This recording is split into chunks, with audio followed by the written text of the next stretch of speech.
Hello everyone, एक बार फिर स्वागत है आप सभी का अपने यूट्यूब चैनल पर। तो फ्रेंड्स, जैसा कि आप थंबनेल पे देख ही चुके हो, आज हम डिस्कस करेंगे हिंदी लैंग्वेज एंड ग्रामर के कुछ इंपॉर्टेंट क्वेश्चंस, कुछ इंपॉर्टेंट टॉपिक्स जो मैंने आपको आगामी H P U B Ed entrance 2023 के एग्ज़ाम में ये क्वेश्चंस और टॉपिक जो होंगे वो आपको काफ़ी हेल्पफुल साबित होंगे। तो फ्रेंड्स, आपने करना क्या है, इन क्वेश्चंस के शॉर्ट फॉर्म में नोट से ज़रूर बना लेने हैं, क्योंकि रिवीजन के टाइम ये क्वेश्चंस आपको काफ़ी हेल्पफुल साबित होंगी। तो फ्रेंड्स, अगर आप H P U B Ed entrance 2023 की तैयारी कर रहे हो तो इसके लिए मैंने एक अलग से प्लेलिस्ट बनाई है, जिसका जो लिंक है वो मैंने डिस्क्रिप्शन बॉक्स में दे दिया है। आप वहाँ पर जाकर वीडियोस देख सकते हो। वहाँ पर आपको H P U B Ed entrance के रिलेटेड 100+ वीडियोस आपको देखने को मिलेंगी। सभी सेक्शंस की वीडियोस आपको वहाँ देखने को मिलेंगी। तो फ्रेंड्स, वीडियो को शुरू करने से पहले अगर आप चैनल पे पहली बार विजिट कर रहे हो तो चैनल को सब्सक्राइब भी जरूर कर दें और बेल आइकन प्रेस करना ना भूलें, ताकि मेरे आने वाले हर वीडियो की नोटिफिकेशन आपके पास सबसे पहले पहुंचे। तो फ्रेंड्स, आप मुझे इंस्टाग्राम पर भी फॉलो कर सकते हो। इंस्टाग्राम आईडी का जो लिंक है वो मैंने डिस्क्रिप्शन बॉक्स में दे दिया है। तो फ्रेंड्स, वीडियो को शुरू करते हैं। सबसे पहले हम बात करते हैं शब्द निर्माण के बारे में। मोस्ट इम्पोर्टेंट टॉपिक है। तो शब्द निर्माण के बारे में हम थोड़ा जान लेते हैं। हम जान चुके हैं कि मूल शब्दों से कुछ शब्दांशों या शब्दों को जोड़कर नए शब्दों का निर्माण किया जाता है। ये शब्द निर्माण 3 प्रकार से होता है। ठीक है, किसके द्वारा? उपसर्ग द्वारा, प्रत्यय द्वारा और समास द्वारा। अब इनको थोड़ा हम डिटेल में डिस्कस कर लेते हैं। सबसे पहले बात करते हैं हम उपसर्ग के बारे में। उपसर्ग से जो है क्वेश्चन 101% पूछा जाता है। उपसर्ग क्या होते हैं? तो वे लघुतम शब्दांश हैं जो शब्द के प्रारंभ में लगकर नए शब्दों का निर्माण करते हैं। जैसे अ प्लस धर्म अधर्म हो गया, बे प्लस ईमान हो गया बेईमान हो गया, क प्लस पूत कपूत हो गया, सु प्लस पुत्र सुपुत्र हो गया। हिंदी में 3 प्रकार के उपसर्ग होते हैं। तो उपसर्ग क्या होते हैं? जो शब्द के प्रारंभ में लगकर नए शब्दों का निर्माण करते हैं, उन्हें उपसर्ग कहा जाता है। तो हिंदी में 3 प्रकार के उपसर्ग होते हैं। कौन कौन से? तत्सम उपसर्ग हो गया, तत्भव उपसर्ग हो गया, आगत उपसर्ग हो गया। अब इनके बारे में थोड़ा हम डिटेल में जान लेते हैं। तो सबसे पहले बात करते हैं, सॉरी, इसके बाद हम बात करते हैं मेनली प्रत्यय के बारे में। प्रत्यय क्या होते हैं? प्रत्यय क्या होते हैं? प्रत्यय भाषा के वे लघुतम सार्थक खंड हैं जो शब्द के अंत में जुड़कर नए शब्दों का निर्माण करते हैं। तो प्रत्यय क्या होते हैं? प्रत्यय शब्द के अंत में जुड़कर नए शब्दों का निर्माण करते हैं। अब ये प्रत्यय कितने प्रकार के होते हैं? प्रत्यय 2 प्रकार के होते हैं। एक होते हैं कृत प्रत्यय। कृत प्रत्यय क्या होते हैं? क्रिया के मूल रूप से जुड़कर संज्ञा तथा विशेषण बनाते हैं। ये आपने याद रखना है। क्रिया के मूल रूप से जुड़कर ये संज्ञा या विशेषण बनाते हैं। कृत प्रत्यय से बने शब्दों को कृदंत कहते हैं। जैसे उदाहरण के तौर पर प्रत्यय है हार, तो शब्द बनेगा खेलनहार, होनहार। आलू, झगड़ालू शब्द बना। ठीक है। अय्या, गवैया, खिवैया, पढ़ैया, ये जो है वो आपके प्रत्यय हैं और इनसे शब्द निर्माण हो रहे हैं। उसी तरह अक्कड़ प्रत्यय जो है तो शब्द क्या बनेंगे? भुलक्कड़ हो गया, पियक्कड़ हो गया, घुमक्कड़ हो गया। नी प्रत्यय से क्या बना? चटनी, सूंघनी, ओढ़नी हो गया। दार से देनदार, लेनदार। ठीक है। तो ये आपके कृत प्रत्यय के कुछ एग्जाम्पल हैं। उसके बाद हम बात करते हैं तद्धित प्रत्यय के बारे में। तद्धित प्रत्यय जो होते हैं ये क्या होते हैं? जो प्रत्यय संज्ञा, विशेषण, सर्वनाम और अव्यय के बाद लगते हैं और संज्ञा तथा विशेषण शब्द बनाते हैं, वे तद्धित प्रत्यय कहलाते हैं। जैसे आर हो गया, आर से सोना, सुनार, लोहा, लुहार। ईया से डिब्बा, डिबिया, खाट, खटिया, लठ, लठिया। ई से पहाड़, पहाड़ी, रस्सा, रस्सी, खेत, खेती। कार से कला, कलाकार, पत्र, पत्रकार, चित्र, चित्रकार, साहित्य, साहित्यकार। तो ये कुछ इम्पोर्टेंट तद्धित प्रत्यय हैं। तद्धित प्रत्यय कौन से हो गए? जो प्रत्यय संज्ञा, विशेषण, सर्वनाम और अव्यय के बाद लगते हैं और संज्ञा तथा विशेषण शब्द बनाते हैं।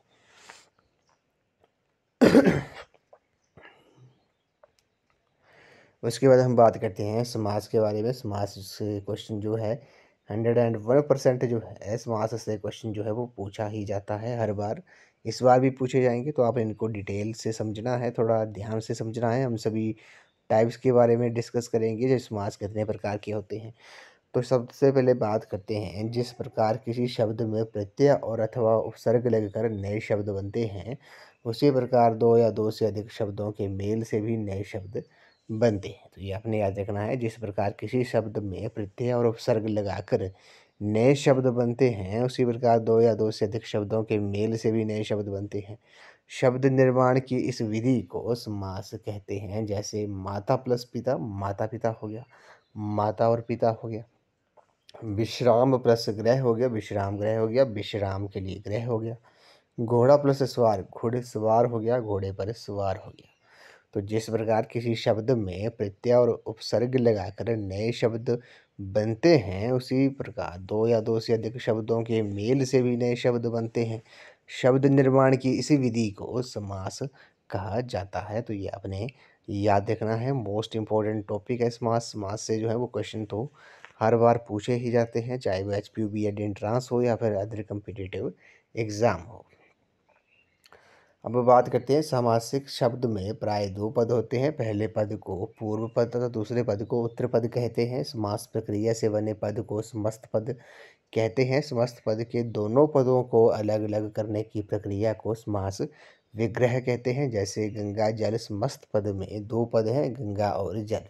इसका विग्रह क्या होगा? गंगा का जल। तो अब हम बात कर लेते हैं समास के प्रकार के बारे में। समास कितने टाइप्स के होते हैं?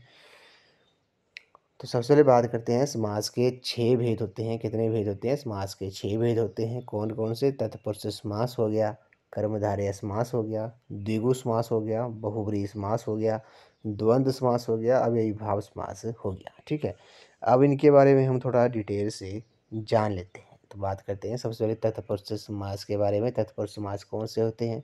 इस समास में उत्तर पद जो होता है वो प्रधान होता है और पूर्व पद जो होता है वो गौण होता है।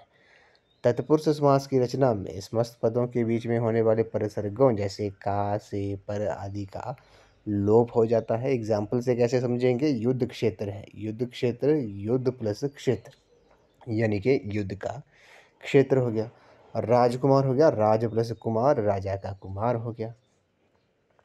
रसोई घर, रसोई प्लस घर, रसोई के लिए घर हो गया। हस्तलिखित यानी कि हस्त प्लस लिखित यानी कि हाथ से लिखित हो गया। पुस्तकालय हो गया, पुस्तक प्लस आलय, पुस्तक का आलय हो गया। ध्यान मग्न क्या हो गया? ध्यान प्लस मग्न, ध्यान में मग्न। तो ये कुछ इंपॉर्टेंट थे, एग्जाम्पल थे, जिससे आपको आइडिया लगे होगा कि तत्पुरुष समास कौन से होते हैं। अब बात करते हैं कर्मधारय समास के बारे में। कर्मधारय समास में पूर्व पद विशेषण तथा उत्तर पद जो होता है वो विशेष्य होता है। अथवा पूर्व पद और उत्तर पद में उपमेय उपमान का संबंध होता है। यह आपने याद रखना है। कर्मधारय समास में क्या होता है? पूर्व पद विशेषण तथा उत्तर पद विशेष्य होता है। अथवा पूर्व पद और उत्तर पद में उपमेय उपमान का संबंध होता है। जैसे समस्त पद है नील कमल, विशेषण प्लस विशेष्य होगा। नील विशेषण क्या है? नील, और विशेष्य क्या है? कमल। तो नील प्लस कमल क्या हो गया? नीले रंग का कमल हो गया। काली मिर्च, काली प्लस मिर्च, काले रंग की मिर्च हो गया। पानी चक्की यानी कि पानी प्लस चक्की, पानी से चलने वाली चक्की हो गया। नील गगन, नील प्लस गगन, नीला नीले रंग का गगन, ये आपको पता है गगन आसमान को, आकाश को कहा जाता है। महाराजा क्या हो गया? महान प्लस राजा, महान राजा हो गया। महात्मा क्या हो गया? महान प्लस आत्मा, महान आत्मा हो गया। समस्त पद उपमेय प्लस उपमान में क्या होगा? विग्रह कैसे होगा? जैसे कमल नयन, कमल प्लस नयन प्लस कमल, कमल के समान नयन हो गया। मुख चंद्र हो गया, मुख प्लस चंद्र, चंद्र के समान मुख हो गया। तो ये तो कुछ एग्जाम्पल थे कर्मधारय समास के। कर्मधारय समास में क्या होता है? कर्मधारय समास में पूर्व पद जो होता है वो विशेषण तथा उत्तर पद जो होता है वो विशेष्य होता है। और पूर्व पद और उत्तर पद में उपमेय उपमान का संबंध जो होता है, ये तो हमने एग्जाम्पल से समझ लिया। अब बात करते हैं थर्ड प्रकार के बारे में, तीसरे प्रकार द्विगु समास के बारे में। तो द्विगु समास कौन सा होता है? जिन समासों का जो पूर्व पद होता है वो संख्यावाची शब्द हो, ये आपने याद रखना है। जिन समासों का जो पूर्व पद होता है वो संख्यावाची हो तो वहाँ द्विगु समास होता है।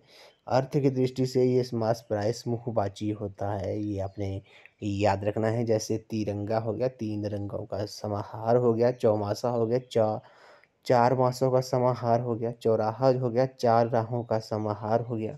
तो ये आपने याद रखना है। द्विगु समास क्या होता है? द्विगु जिन समासों का पूर्व पद जो हो संख्यावाची शब्द हो वहाँ द्विगु समास होता है। अर्थ की दृष्टि से ये शब्द समास जो होते हैं प्राय समूहवाची होते हैं। तो ये आपने याद रखना है। अब बात करते हैं बहुब्रीहि समास के बारे में। बहुब्रीहि समास में दोनों पद जो होते हैं वो गौण होते हैं। ये आपने याद रखना है, बहुब्रीहि समास में क्या होता है, दोनों पद जो होते हैं वो गौण होते हैं तथा ये दोनों मिलकर किसी अन्य पद के विषय में कुछ संकेत करते हैं। अन्य पद ही प्रधान होता है। जैसे समस्त पद है पीताम्बर, गौण पद क्या होगा, पीत प्लस अंबर। विग्रह क्या होगा, पीला है अंबर जिसका। अन्य पद क्या होगा, अर्थात कृष्ण या विष्णु। ठीक है। उसी तरह दशानन क्या होगा, 10 प्लस आनंद। 10 है आनंद जिसके, यानी कि रावण के, ये आपको पता है। नीलकंठ क्या है, नील प्लस कंठ हो जाएगा, नीला है कंठ जिसका, यानी कि भगवान शिव हो गया। ठीक है। गजानन, गज प्लस आनंद हो गया, गज के समान आनंद है जिसका, यानी कि भगवान गणेश। गिरिधर, गिरि प्लस धर, गिरि को धारण करने वाला, यानी कि भगवान कृष्ण जो है। समझ गए। तो बहुब्रीहि समास में क्या होता है, बहुब्रीहि समास में दोनों पद जो होते हैं वो गौण होते हैं और ये दोनों मिलकर किसी अन्य पद के विषय में कुछ संकेत करते हैं। उसके बाद हम बात करते हैं द्वंद्व समास के बारे में। द्वंद्व समास क्या होता है, द्वंद्व समास में इस समास में दोनों ही पद जो होते हैं वो प्रधान होते हैं तथा दोनों पदों को जोड़ने वाले समुच्चय बोधक अव्यय का लोप हो जाता है। जैसे भाई बहन हो गया, भाई और बहन, इसका विग्रह क्या होगा, भाई और बहन हो गया। पाप पुण्य क्या हो गया, पाप और पुण्य हो गया। सुख दुख क्या हो गया, सुख और दुख हो गया। भला बुरा क्या हो गया, भला या बुरा हो गया। रात दिन क्या हो गया, रात और दिन हो गया। दो चार क्या हो गया, दो या चार हो गया। ये तो आप समझ ही गए होंगे द्वंद्व समास क्या होता है। इस समास में दोनों ही पद जो होते हैं वो प्रधान होते हैं। क्या होता है, द्वंद्व समास में दोनों पद क्या होते हैं, प्रधान होते हैं तथा दोनों पदों को जोड़ने वाले समुच्चय बोधक अव्यय का लोप हो जाता है। जैसे भाई बहन, भाई और बहन हो गया। पाप पुण्य, पाप और पुण्य हो गया। सुख दुख हो गया, सुख और दुख हो गया। तो ये कुछ इंपॉर्टेंट एग्जाम्पल थे द्वंद्व समास के। अब हम बात करते हैं जो समास का जो लास्ट प्रकार है वो है आपका अव्ययीभाव समास। अव्ययीभाव समास क्या होता है, इस समास में पूर्व पद जो होता है वो अव्यय होता है और समस्त पद भी अव्यय क्रिया विशेषण का काम करता है। जैसे प्रतिदिन, यथाशक्ति हो गया। पुनरुक्त शब्दों में समास होने पर भी अव्ययीभाव समास होता है। जैसे साफ साफ, जल्दी जल्दी, दिनों दिन। ये कौन सा, इसमें कौन सा समास होगा, इसमें आपका अव्ययीभाव समास होगा। तो अव्ययीभाव समास कौन सा होता है, इस समास में पूर्व पद जो होता है वो आपका अव्यय होता है और समस्त पद भी अव्यय क्रिया विशेषण का काम करता है। अब हम बात करते हैं एक और इम्पोर्टेंट टॉपिक है, जैसे तत्सम शब्द कौन से होते हैं। यहाँ से क्वेश्चन जो है, यहाँ से भी क्वेश्चन जो है हर बार पूछा ही जाता है। क्वेश्चन में बोला होता है कि निम्नलिखित में से तत्सम शब्द कौन है, तत्भव शब्द कौन है, विदेशी शब्द कौन सा है। तो यहाँ से क्वेश्चन जो है वो 101% पूछा जाता है। आप इन क्वेश्चंस को थोड़ा, इन टॉपिक्स को थोड़ा ध्यान से समझना है।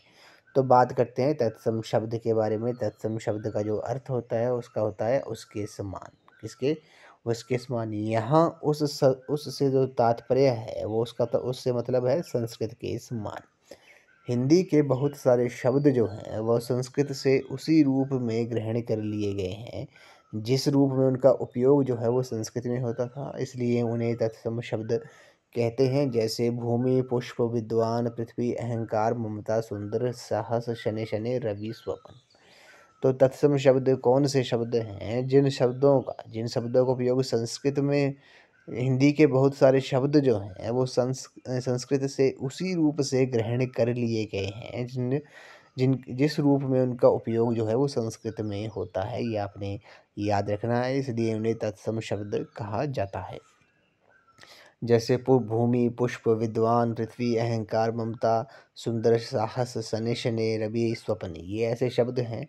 तो तत्सम शब्द कौन से हुए, हिंदी के बहुत सारे शब्द हैं जो संस्कृत से उसी रूप से ग्रहण कर लिए गए हैं, यानी कि संस्कृत से वे शब्द जो हैं वो उसी रूप से ले लिए गए हैं, ग्रहण कर लिए गए हैं जिस रूप में उनका उपयोग जो था वो संस्कृत में होता है। ये आपने याद रखना है।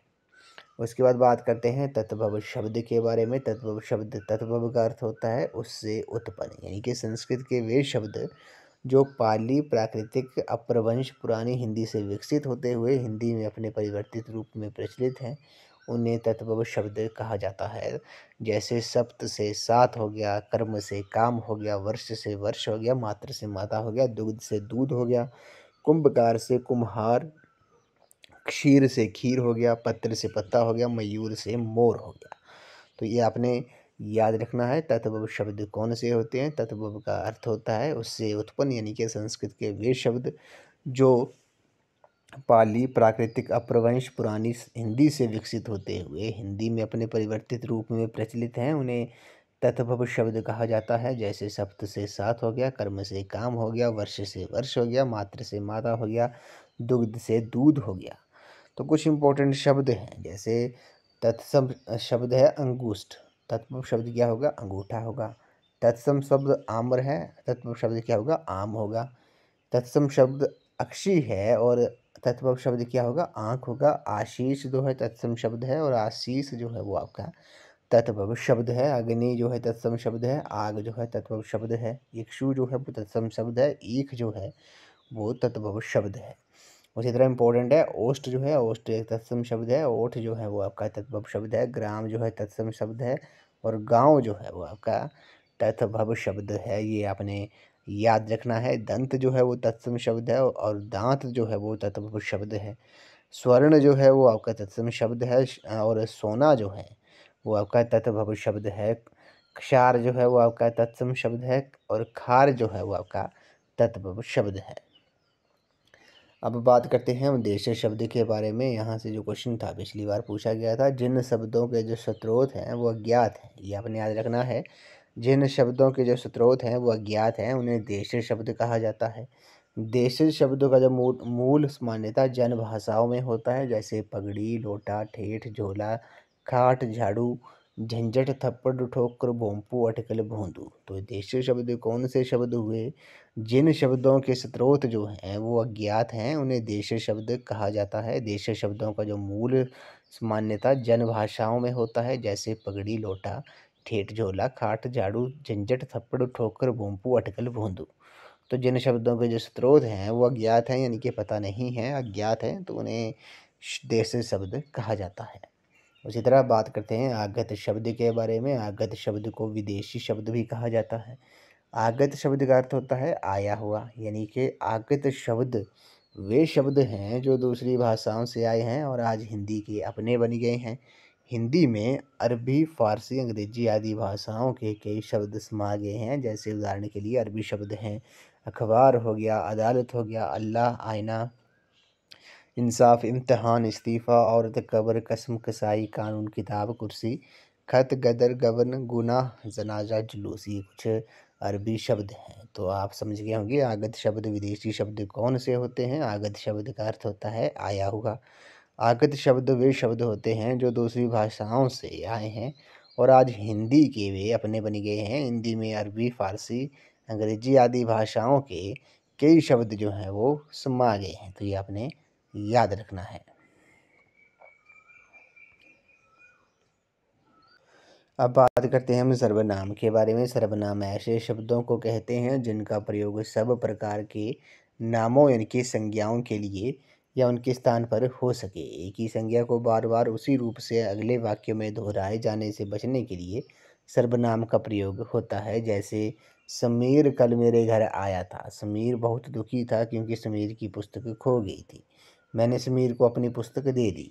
तो आपने देखा है कि इस वाक्य में समीर 4 बार आया है, ठीक है। इससे ये अंश अटपटा सा लग रहा है। सर्वनाम का प्रयोग करने से पहले ये वाक्य इस प्रकार बनेंगे। समीर कल मेरे घर आया था, वे बहुत दुखी था क्योंकि उसकी पुस्तक जो थी वो खो गई थी, मैंने उसे अपनी पुस्तक दे दी। तो ये आप समझ गए होंगे सर्वनाम क्या होता है। सर्वनाम ऐसे शब्दों को कहते हैं जिनका प्रयोग जो है जिनका प्रयोग सब प्रकार के नामों के लिए या उनके स्थानों पर हो सके।